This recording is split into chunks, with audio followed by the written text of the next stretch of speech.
শিল্পাঞ্চল ভোলা জেলার মানুষ, আপনাদের নদী কত ভোলার প্রাণ কেড়ে নিয়ে গেল, নাই নাই?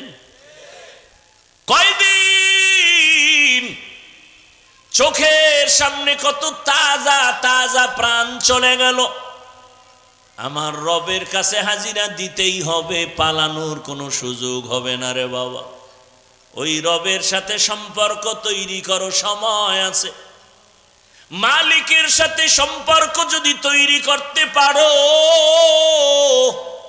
কিয়ামতের ময়দানে জান্নাতে ঢুকতে কোনো টিকিটের প্রয়োজন হবে না। আল্লাহ আগে আগে বলবে, সূর্যের গরম লাগার আগে যা, ইয়া আইয়াতুহান নাফসুল মুতমাইন্নাহ ইরজিই ইলা রাব্বিকি রাদিয়াতাম মারদিয়া ফাদখুলি ফি ইবাদি ওয়াদখুলি জান্নাতি। আগে জান্নাত না, আগে আমার পেয়ারা মানুষ যারা আমার মোহাব্বতের, ফাদখুলি ফি ইবাদি, আমার কলিজার গোলাম, ওদের কাফেলায় আগে ঢোক।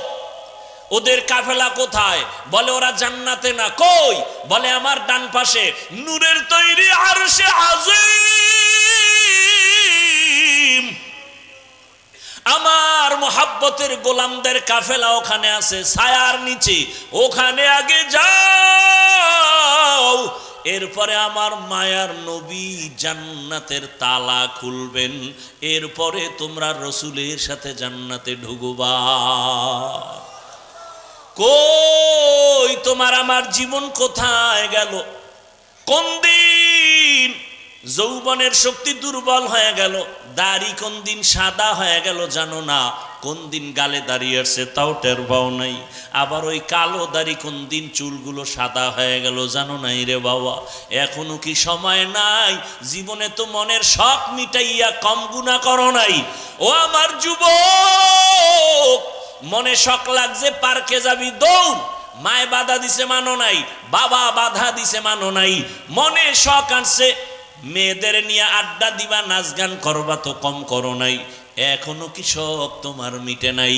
মনের শখ আসছে, শখ লাগছে, সারা রাত মোবাইল চালাবা, চালাইছো, এখনো কি তোমার শখ পূরণ হয় নাই? বলো আর কতবার পার্কে পার্কে গেলে তোমার শখ পূরণ হবে? আর কত রাত মোবাইলে সারা রাত গুনাহ করলে শখ মিটবে বলো? আর কতদিন দাড়ি কাটলে তোমার শখ পূরণ হবে? আর কতবার নামাজ বাদ দিলে তোমার শখ পূরণ হবে? এবং এটাও আমাকে বলো, তোমার হায়াতের বাকি আছে কতদিন?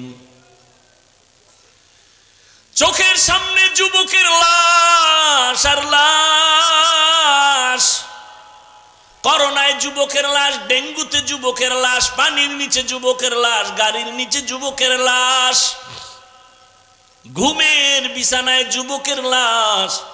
এমন কোনো দিন নাই যুবকের মরণ নাই। এখনো কি তৈরি হবা না?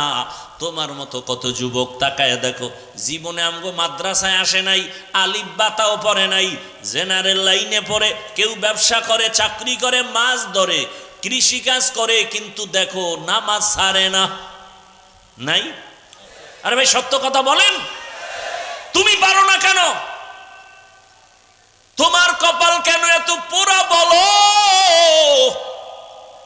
মনেরে বুঝাও যে তোমার মতো যুবক স্কুলে কলেজে পড়ে, নামাজ পড়ে, তুমি পারো না কেন? তোমার মতো যুবক রাস্তায় গাড়ি চালায়, নামাজ পড়ে, তুমি পারো না কেন? তোমার মতো যুবক র্যাব, আর্মি, পুলিশ, বিডিআর এর চাকরি করে, নামাজ পড়ে, তুমি পারো না কেন? তোমার মতো ব্যবসায়ী ভাই ব্যবসা করে, নামাজ পড়ে, তুমি পারো না কেন বলো? কপাল বুঝি পুরিয়া গেল নাকি? এখনো সময় আছে, তওবা করে নাও, এখনো জিন্দেগি পাল্টাও, আল্লাহর কাছে তওবা করো, চোখের পানি ছাড়ো, মালিকের দরবারে হাজিরা দেওয়া লাগবে, পালানো যাবে? বলেন, মরণ থেকে যতই পালাও, মরণ তোমায় নিবে ঘিরি, যদিও সুদূর আকাশ পানে লুকাও, সেথায় লাগিয়ে সিঁড়ি। নদী পথে নৌকা চালাও ও মাঝি ভাই, বেলা ডোবার আগে আমি ওপার উঠতে চাই, ডুবে গেলে বেলা রে আর উঠে না, ভেঙ্গে গেলে মেলা রে আর জমে না। জিন্দেগি মে বন্দেগি তু কর নহে, जिंदगी में बंदगी तू करना है, जिंदगी बे बंदगी शर्मिंदा है, जिंदगी बे बंदगी शर्मिंदा है। খারাপ লাগতেছে? আমার কষ্ট বেশি হয়, আপনারা তো টেনশন কেন? খোদায় যদি আগে বাড়ি না নেয় যেতে পারবেন? ওই এক জায়গায় বয়ানে গেলাম, মোনাজাতে কয় দোয়া করেন হুজুর। বয়ানে আসার সময় একদল যুবক অ্যাক্সিডেন্ট হয়ে মরে গেছে। আবার আর এক জায়গায় শুনলাম বয়ান থেকে মোনাজাত দিয়া একদল আগে আগে বের হয়ে গেছে, বাড়ি যাইতে পারে না, লাশ হয়ে রাস্তার পাশে আছে। दुनिया में हो दुनिया का तलबगार ना हो, बाजार से गुजर हो खरीदार ना हो, ये दुनिया एक मिसले कागज फूल है, ये दुनिया एक मिसले कागज फूल है, जिंदगी में बंदगी तू करना है, जिंदगी बे बंदगी शर्मिंदा है, जिंदगी बे बंदगी शर्मिंदा है, जिंदगी में बंदगी कौन बंदगी, बंदगी बे जिंदगी शर्मिंदगी। আল্লাহ বলেন আমার সাথে মোলাকাতের জন্য কর্মসূচি দুইটা। কয়টা? এক নম্বরে নেক আমল করো। দ্বিতীয় কর্মসূচি শিরিক থেকে নিজেকে বাঁচাও। তবে বেশি আমল লাগবে না, নবী বলেন অল্প আমল জান্নাত পেয়ে যাবা। আখলিস দীনাকা ইয়াকফিকাল আমালুল কলিল, অল্প আমল করো, বেশি আমল না অল্প। বেশি কম আমল করো তবে ইখলাসওয়ালা আমল। কি আমল? ওয়ামা উমিরু ইল্লা লিয়াবুদুল্লাহ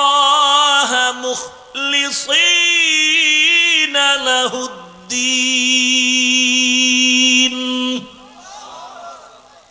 সব আমল কার জন্য হবে? ইন্না সালাতি ওয়া নুসুকি ওয়া মাহইয়ায়া ওয়া মামাতি লিল্লাহ ওয়া মামাতি লিল্লাহি রাব্বিল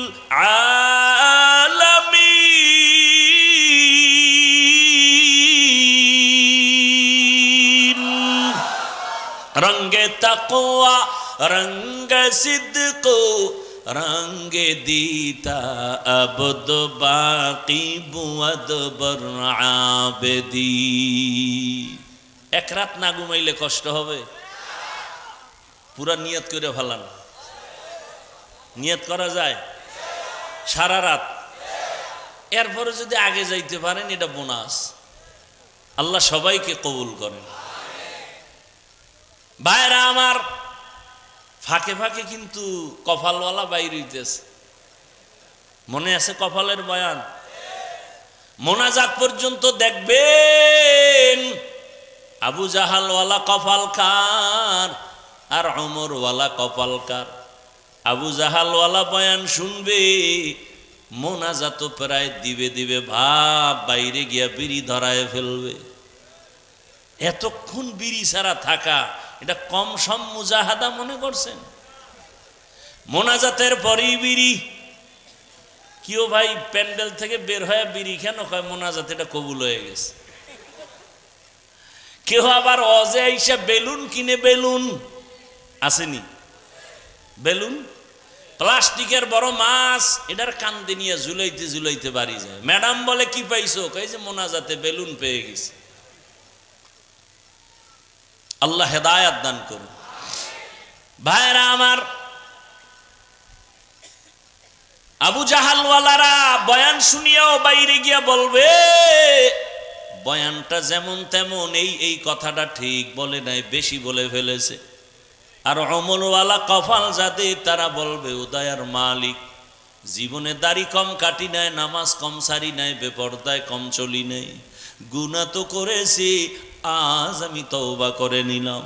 চোখের সামনে কত বন্ধু চলে গেল, কত বান্ধব চলে গেল, কত মা বাবা চলে গেল, যুবক চলে গেল, আমি আর গুনাহ নিয়ে কবরে যেতে চাই না, তুমি আমাকে দয়া করে মাফ করে দাও। ওমরওয়ালারা এখান থেকে কান্না করে তওবা করে বাড়ি যাবে, ফজরে মসজিদে হাজির হয়ে যাবে। মকুন সুসুতি নামাজে পাঞ্জে গানা, ফাওয়াইলুল লিল মুসাল্লিন আল্লাযিনা মুমিনারা ইনামাজে ইমদাদ দা ইস্তাইনু আয়াতে কুরআন আয়াতে কদ আফলাহারা ইয়াদ কুন গৌর কুন্দর মানিয়াজ দিল সাদিকুন। ও আমার যুবক বাবা, ও পর্দার আড়ালের মা বোনেরা, আমল বেশি আমল লাগবে না, ইখলাসওয়ালা আমল। তাফসীর ইবনে কাসিরের মধ্যে আমি একটা ঘটনা পেয়েছি, বলবো? দুই একটা কেচ্ছা কাহিনী না বললে হবে? হাফিজুর রহমান কেচ্ছা কাহিনী ছাড়া বয়ান করে না, বলে না, বলে না? হাফিজুর রহমানের কণ্ঠ ছাড়া কি আছে? কেচ্ছা কাহিনী ছাড়া কি আছে? কে বলে যে আউযুবিল্লাহ পারে না? এরকম ব্যক্তি নাই? আল্লাহ হেদায়াত দান করে। কেমনে বুঝাবো? পৃথিবীতে কেচ্ছা কাহিনীর শ্রেষ্ঠ কিতাবের নাম হলো কোরআন, খবর নাই? পৃথিবীতে শ্রেষ্ঠ কেচ্ছা কাহিনীর কিতাবের নাম কি? কোরআন। এখানে আমার মাথার তাজ অনেক ওলামায়ে কেরাম এখানে আছেন, মাঠে আছেন, মাদ্রাসায় আছেন। ওলামায়ে কেরাম সাক্ষী দিবেন, আল্লাহর কোরআনে গরুর কেচ্ছা আছে না নাই? ব্যাঙের কেচ্ছা আছে না নাই? বাঘের কেচ্ছা আছে না নাই? সাপের কেচ্ছা আছে না নাই? মশার কেচ্ছা আছে না নাই? হাতির কেচ্ছা আছে না নাই? তো কয় কি পাগলে? বলে কেচ্ছা কাহিনী। পৃথিবীতে শ্রেষ্ঠ কিচ্ছার কিতাবের নাম কোরআন, দ্বিতীয় কেচ্ছা কাহিনীর কিতাবের নাম হাদিস। এখনো একটু চালাক হইলে কইব যে আমরা ওডি কই না, তো কি কইছো? কয় বাপদাদার কেচ্ছা কেন বলা হয়? আরে আমগো বাপদাদা তো এমন যাদের কেচ্ছা বললে মানুষের দিল নরম হয়, গুনাহ ছাড়তে মনে চায়। আমরা তো এমন বাপদাদার কেচ্ছা বলি, তাদের মধ্য থেকে একটা কেচ্ছা শোনাবনি।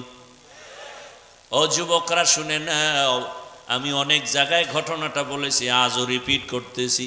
কোন কথায় কার কলবের পরিবর্তন হবে বলা যায় না। আমল করো অল্প, তবে ইখলাসওয়ালা আমল বড় দামি। ইখলাস কে আমাল এ জান্নাত কে हमरा, পরহেজ কে মাকাসিদ है जो तक़वा से हासिल मंद, পরহেজ কে মাকাসিদ है जो तक़वा से हासिल मंद। ভাইরা আমার, ইখলাসওয়ালা আমল বড় দামি আমল। এক আল্লাহর বান্দি ছোট আমল করো, তবে ইখলাসওয়ালা, জান্নাতের দরজা খুলে যাবে। আল্লাহর এক বান্দি জীবন ভর গুনাহ করতে করতে এলাকার সবাই জানে নারী বড় খারাপ। যেমন আমগো বাংলাদেশে আমরা জানি তাসনিমা নামের এক নারী বড় খারাপ, জানেন না? জানেন না? এমবিবিএস ডাক্তার হইয়াও কপালে আগুন লাগছে কেন? বেয়াদবি করার কারণে জীবনটা নষ্ট হয়ে গেল, দেশে থাকতে পারে নাই, জীবনে লাশও জমিনে আসবে কিনা নিশ্চয়তা নাই। অথচ এমবিবিএস ডাক্তার, সচেতন ডাক্তার, গবেষক, ইসলামের উপরে স্টাডি করে, কিন্তু জায়গা মতো বেয়াদবি একটা করলে জীবন বরবাদ। তাসনিমা গবেষণা কইরা কইরা কয়, নারীর উপরে বোরখার আইন করা হয়েছে, জুলুম করেছে আল্লাহ বড় জালেম। তাসনিমা বলে, আমার পেটে বাচ্চা দিবে একজন স্বামী নির্দিষ্ট হতে পারে না, জুলুম। এটা কেমনে হয়? বরং আমি তাসনিমার পেট আমার শরীরের অংশ, আমার পেটে বাচ্চা, আমি যেখান থেকে মনে চায় সেখান থেকে নিব। দেশের সব ওলামায়ে কেরাম ময়দানে অবতীর্ণ হয়ে গর্জন দিয়েছে, এই বেঈমান তাসনিমা, যেখান থেকে মনে চায় সেখান থেকে পেটে বাচ্চা আমগো দেশের কুকুর নিরা নেয়, মানুষ নিতে পারে না। আন্দোলন সফল হয়ে গেল। যেই তাসনিমা বোরকার বিরোধিতা করলো, সেই তাসনিমা বোরকা পরে পালায়ে গেল। আমাদের বরিশালে কয়, যে যাকে নিন্দে সে তাকে ফিন্দে, ঠিক নি? তাসনিমা আর থাকতে পারে নাই, শুধু এক বেয়াদবি। এজন্য ওই এক নারী চরম খারাপ চরিত্রহীন, এমন এক চরিত্রহীনা নারী রাস্তা দিয়া যায়, হঠাৎ করে দেখে রাস্তার পাশে একটা কুকুর পানির পিপাসায় কান্না করে, অন্তরে মায়া লাগছে। ও পর্দার আড়ালের আম্মা জানেরা, আপনাদের এত মর্যাদা, সারা রাত যদি বয়ান করি শেষ হবে না রে মা। এত মর্যাদা আল্লাহ আপনাদের দান করেছেন, কিন্তু দুঃখ, ১৫০০ বছর পরে আমার সোনার বাংলাদেশে কত জুলুম আর অত্যাচারের পরে বারবার আন্দোলন আর স্বাধীন, নতুন করে আবার দেশ স্বাধীন করলো জুলাইয়ের আন্দোলনে, ঠিক নি? তা তো দেশ ঠান্ডা, কি আর ঠান্ডা, আন্দোলন আর আন্দোলন। স্বাধীন করার পরেও কেন বলো ভোলার মুসলমান, কি স্বাধীন করেছো? এখনো কেন পানির উপরে লাশ ভাসে? স্বাধীন যদি করে থাকো বলো, ভোলার জমিনে স্বামীর সামনে স্ত্রীকে কেন ধর্ষণ করা হলো? স্বাধীন যদি হয়ে থাকে বলো, বাবার সামনে বগুড়ায় মেয়েকে কেন ধর্ষণ করা হলো? স্বাধীন যদি হয়ে থাকে বলো, মহিলারা রাজধানীতে নারী নীতির নামে আল্লাহর দ্বীনের উপরে তকমা লাগাইয়া মিছিল দেয় কেন? বুঝা গেল এই স্বাধীন আমগো আসল স্বাধীন হয় নাই। নতুন করে ঢাকায় কাল বলে আসছি, রেডি হও, আর একটা স্বাধীন আমাদের করা লাগবে। ওই স্বাধীন হবে ইসলামের স্বাধীন। ইসলামের স্বাধীন হলেই দেশ ঠান্ডা হয়ে যাবে, গুন্ডা গুন্ডামি করতে পারবে না, চান্দাবাজি ধান্দাবাজি বন্ধ হয়ে যাবে। ইসলাম ছাড়া চান্দাবাজি বন্ধ করা যাবে না। ইসলাম আসবে, দুর্নীতি বন্ধ হয়ে যাবে। ইসলাম আসবে, ব্যবসায়ী ব্যবসা করবে, নিরাপদে বাসায় যাবে, মেয়ে রাস্তা দিয়ে হাঁটবে।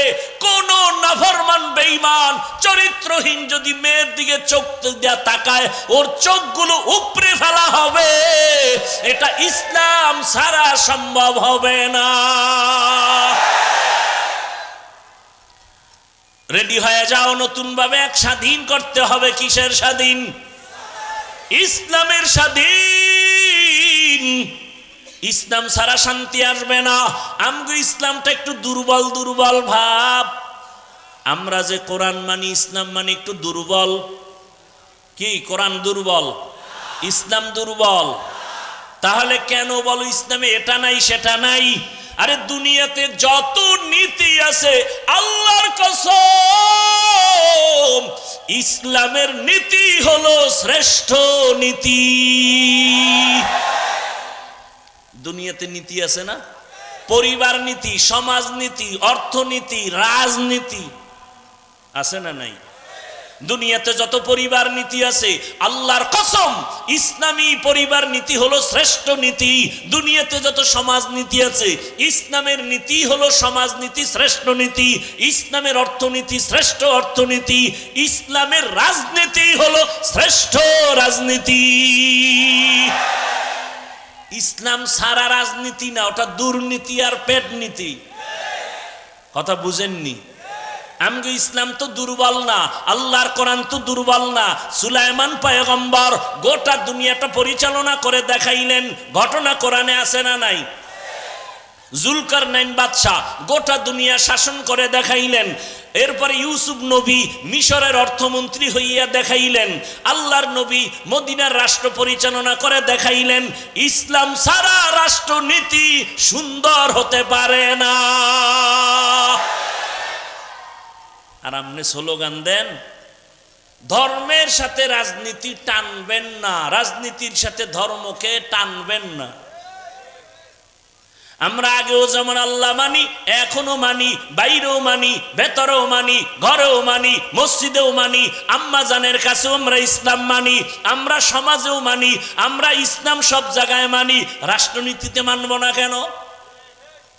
হ্যাঁ, না না, আগুন আর পানি এক করা যায় না। আমি বললাম ইসলাম আর রাজনীতি আগুন পানি না, চিনি পানি। চিনি পানি, কথা বলেন না কেন?